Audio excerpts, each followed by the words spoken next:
Well, hello boys and girls. Now we're in for an installment of installing the race. Yep, that's what we're fixing to do.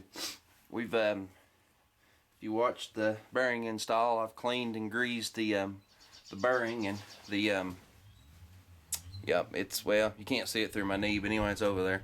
What I'm going to do is I'm going to reach in here and get a little grease off of it. That was the whole point in telling you that. And I'm just going to put a little grease around the outside of this. We don't want much, we want just a small amount. I mean, really, you don't need a whole lot. I'll put a little grease around it. I could have used power lube for this, but I kind of want to control where I'm putting the grease, or the slickum. I kind of want to control it because I'm going to use a little RTV on the actual the seal where it goes in right here. I'm going to put a little RTV on it just for good humor.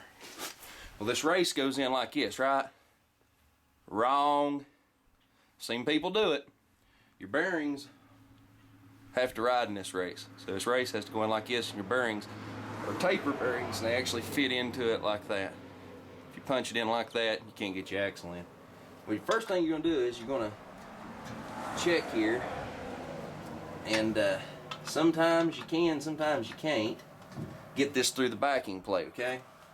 And this is one of those situations where you cannot get it through the darn backing plate with ease, because the backing plate is, you know, a little gnawed.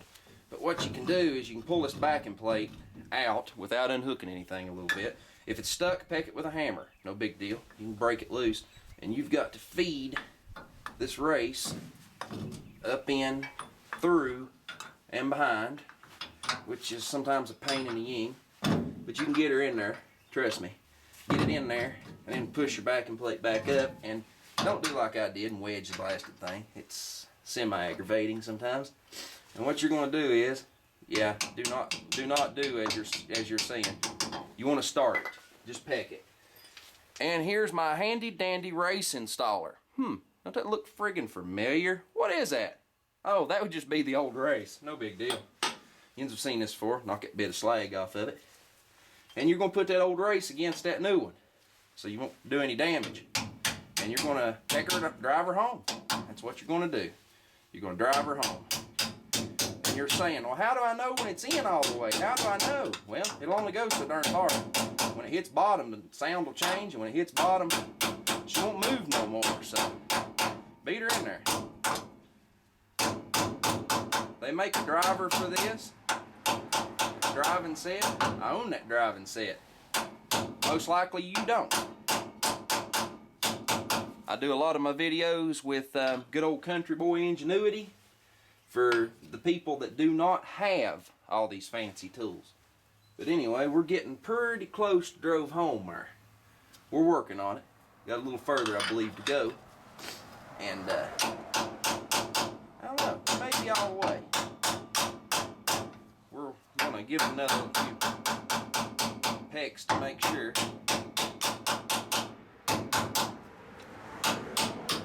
I believe we're getting close to being all the way. I can feel the edge right there. We're in a little further at the top. We need to hit it on the bottom. They do tend to do that when you drive them in. There we going. We've about hit bottom. This backing plate right here where it's not attached and it's like that, that's really throwing me off. That's and it'll throw you off too, as whether this thing's all the way in. It looks like it is now. Feels like it is, but we're going to do two things. We're going to give it a few more love pats. It sounds good and solid. I believe we're in. And then we're going to take a little metal pick, and we're going to go around the inside edge of this and make sure that it's uniform and it's up against the lip. You know, can't use a screwdriver. I don't have my pick. I'm going to have to go get it, but we're going to go around it. If you'll stay tuned, I'll show you what I'm going to do. It's not that big of a deal. Pick's actually close enough to reach. I'm going to take a little pick, where we at right here, and I'm going to go in here, and I'm going to go around it, and I'm just going to feel. If there should be no gap. You should not be able to lock that pick in between the race and the housing. And I can't. Can't get it in between the two. Wait a minute. We may be, yeah, I think we're still a little off on the bottom. Yep, we're still just a hair out of whack right there. No big deal. Put our little handy dandy race beater back in and give it another little wallop all the way around. I think we seated it now. Come out there. That got stuck in the backing plate, in case you're wondering. We're going to check it, and we seem to be fairly good all the way around. Now we seem to be uniform and true. And there's a little, you can possibly catch that lip in a place or two if you really tried, but you can, as a good rule, right there's a way to check it. Well, anyway, your race is installed. Next will be inserting axle. Okay, I said step number next was to stuff the axle back in. Wrong! We're not doing that right yet. We gotta clean these brake shoes up. I'm pretty sure I can clean these up. What I'm gonna do is I'm gonna use little CRC brake clean. We use a Harbor Freight Special wire brush. And I'm gonna clean up the shoes and a little bit of the inner housing. All this in here is not real important, okay? You need to get the drip off, the real runny grease off of it. You don't have to completely degrease this inside of this. As long as you get it to the point that when it gets hot, it don't run and sling to get on your brake shoes. You'll be fine. And after we get done cleaning those, we're gonna take, yeah, somebody give me a hard time, okay? This is some high darn dollar sandpaper to be doing brakes with. But I can take this sandpaper and put it around here and go and move it backwards and forwards, almost like emery cloth, and do it. I don't have any large pieces of emery cloth, or I'd use that. And I'm actually going to sand these brake pads because the outer edge of them is going to be glazed from this oil. It will be glazed, and you got to break the glaze. The inside of the drum will be the same way, but this drum was a used drum off my parts truck. I don't like the look of it. It's rough. These right here have a little bit of it's got some the drum's got some grooves in it. So does these shoes. But when I buff them down, they'll be fine. Everything will be good. I'm replacing the drum. Actually, O'Reilly's bringing me a drum. They just ain't got here yet. But that's sides point. We're gonna clean these up, and I'm just gonna show you, real quick how you can clean them up. About sent my tire rolling down the hill there. First thing we're gonna do is we're just gonna liberally apply a little brake clean. Notice I've stuffed a paper towel on the end of that housing just to keep from getting anything really in it.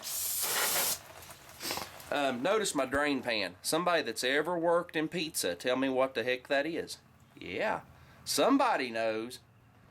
I might tell you here in a minute what that is. They may actually say you one if you stopped and asked. I don't know if they can technically do that, but you'd be surprised what people that work in these places will do that they're technically not supposed to do. But like I said, we're just going to clean this up real good. About went through another can of brake clean. Lord of mercy, I'm about out. I mean, I've used a lot. I hope you ain't just seeing my head. We're scrubbing down now this wire brush. And all we're doing is wanting to get the grease loosened up. We'll get it out of here. Like I said, there's no sense in taking these brakes off to clean them. There's no sense in doing any of the above. We're just going to clean it up. But you do have to break this darn glaze. It's on these pads. Yeah, pads. On these pads. Yep, these brake pads sure are. Yep. I guess you could call them that if you really wanted to. But they're not. They're brake shoes. We all know this. But anyway, we've got it cleaned up pretty well. Well, anyway, I'm going to come back to you. CRC, I love y'all. I'm about out. Alright, we're back. I got me another and next to last can of brake clean out of the case that I went through. Well, anyway, we've got it all cleaned up. These pads. Listen at me. Pads. Yep, okay, whatever. Anyway, these shoes, we've got them, they actually look good and clean. They really do. The average person to go, okay, they're clean, there ain't no grease on them, I'm putting it back together. Mistakes we make in life, my friend. So here's what you do. This is flatbed sander, air file, board file, what everybody calls it, paper. The average person don't have it, but it works real good. And what we're out to do is get a clean, uniform sand on these to where they look like new. This is 80 grit paper. You probably can't hear me over it. But see, we're cleaning them up. They're starting to look white. And what we're going to do is we're going to keep going until we get this thing pretty much smooth. There is a little difference in it. It has to do with that bad drum, which we're going to replace. And these shoes are pretty well new. They've got just a few thousand miles on them. And it got a drum that was crap stuck on it that shouldn't have ever got stuck on it, but it was one of those things. I needed to get the truck mobile.